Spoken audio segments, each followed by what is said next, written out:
The word tenor implies tenor, as in tenor voice, or, which is a certain clef, a certain range.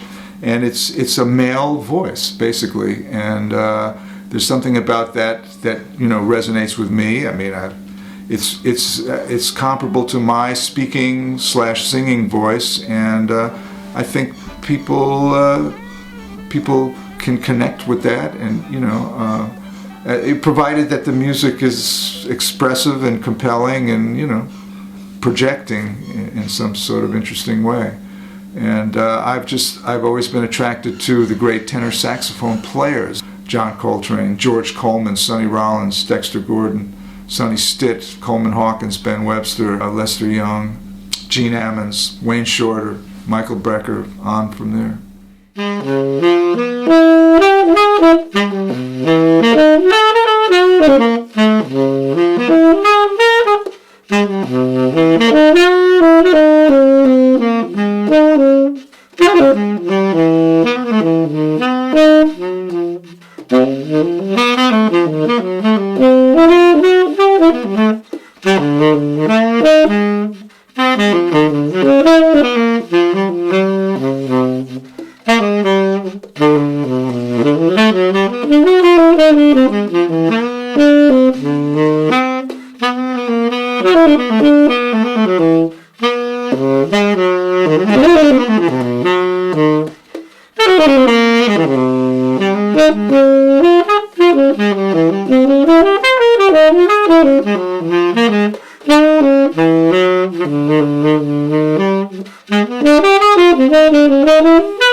That, of course, is the beautiful Jerome Kern tune, "All the Things You Are," and it's a fantastically constructed tune, beautiful tune, and I love playing that tune because it's just so beautifully conceived. Where there's this melody, boo bee boo doo doo doo dee doo doo bee boo da, that repeats the second phrase in another place, doo dee boo doo doo dee doo doo bee doo boo da. Right? So then the bridge is boo boo bee bee boo boo boo boo bee boo, and then that phrase repeats in another place, boo boo bee bee boo boo boo boo bee boo. Then we go back to the top, boo bee boo doo doo doo dee boo doo. Then there's sort of a tag or a little ending, bee boo boo boo doo boo dee boo doo boo doo doo dee boo da. It's genius, it's simplicity and genius, the most eloquent, beautiful tune in the world. The choice of notes in the melody are exquisite. And in fact, all those notes are the third of each chord. We're getting a little technical now, but actually it's just an incredible tune, that if you play the melody, you hear the harmony as well, which is really one of the signposts of a brilliantly conceived tune. You just heard me play on the Eastman 52nd Street tenor saxophone. It's a beautiful instrument. I've always been a Selmer guy, playing old vintage Selmer horns, and this is the first horn I've actually been able to pick up and feel immediately comfortable on. It's just got a certain sound and feel and ring to it that I really appreciate a lot. So the people that have worked on this instrument really have done a great job, and they've come up with something that is probably the next best thing to an old vintage saxophone like what I would typically play. And I think this is a key ingredient, really, in being able to play and express yourself. You don't want to even know that you're playing an instrument. You want that to just be working and in a place where it kind of plays itself, so that you can actually get to the music, and by having a horn that feels comfortable and compelling, you are in essence stepping out of the way and allowing the music to come out. If it's an instrument that you're not quite comfortable with, you're distracted by this, and it could impede the flow. So having an instrument that I feel comfortable on is really an integral part of just being expressive and letting the music come out. Playing the saxophone in general, coming up in New York City, in and around New York City, and this was in the early '70s, and I feel very fortunate to have been on the scene at that time. There was a certain energy, vitality in the air. There were lofts where musicians would gather and play. It was kind of a known entity that no one was going to make a living playing jazz, so we supplemented our incomes by playing weddings and bar mitzvahs and Broadway shows or amateur shows or whatever the case may have been at that time. And it was all about the music, and I did a lot of playing and learning, and there was a lot of sharing of ideas, and it was a fantastic time. And 40 years later, here I am still with that same energy, that same enthusiasm for the music, wanting to learn and continuing to learn. And it's been an incredible journey, it started purely wanting to play the music, and then sort of being hit with the reality that I also wanted to pay my rent. So, and I also had interests in many facets of music. I played flute and clarinet and saxophone. I was a doubler, so that afforded me the opportunity to play in Broadway shows, to do some studio work.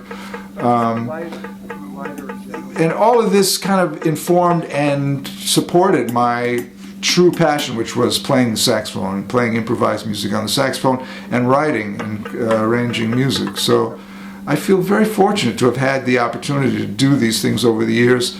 I had the great fortune to work with great musicians, over a 40-year history, starting with Ymir Deodato, 1974, Buddy Rich, 75 to 77, Thad Jones, Mel Lewis, 78 to 80, Jaco Pastorius, 81, 82, my own big band, which started around 83 in New York, playing with people around New York like Art Blakey, Joe Chambers, Ray Mantilla, Hubert Laws. A big milestone happened in 1990 when I joined a band called the Yellow Jackets, and it's been with them for 22 years. I've had my own big band for 30 years.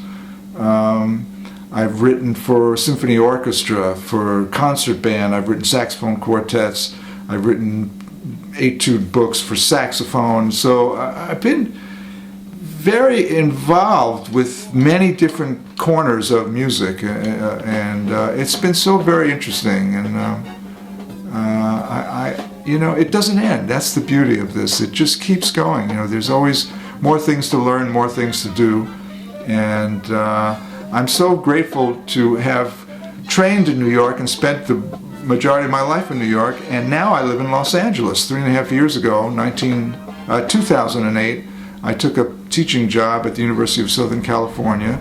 It seemed like time to do this, and it's been wonderful living in Los Angeles. A big change of scene, but a nice one, an interesting one. Stirred the pot, and playing a little differently, hearing a little differently, writing a little differently, playing with some other musicians, and I still go to the airport and get on a plane and travel around the world. I've always done that, and will probably always do this, but it's been nice changing the perspective in terms of where I live and living in a different place.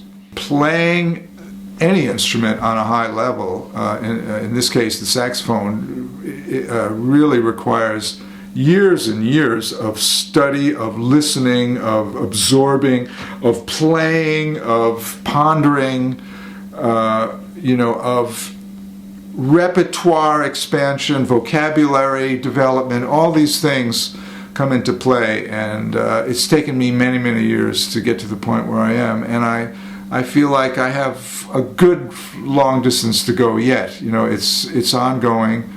The beauty really lies in the fact that as you become more familiar with this vocabulary and the language, things start to flow with greater ease, and you just find that surprising things come out of the music because there's this spontaneity factor. And if you have the vocabulary to support spontaneity with, things happen, that are not of your own doing. It almost feels like they come from someplace else, but having put in the time to really cultivate a vocabulary and repertoire allows these things to happen.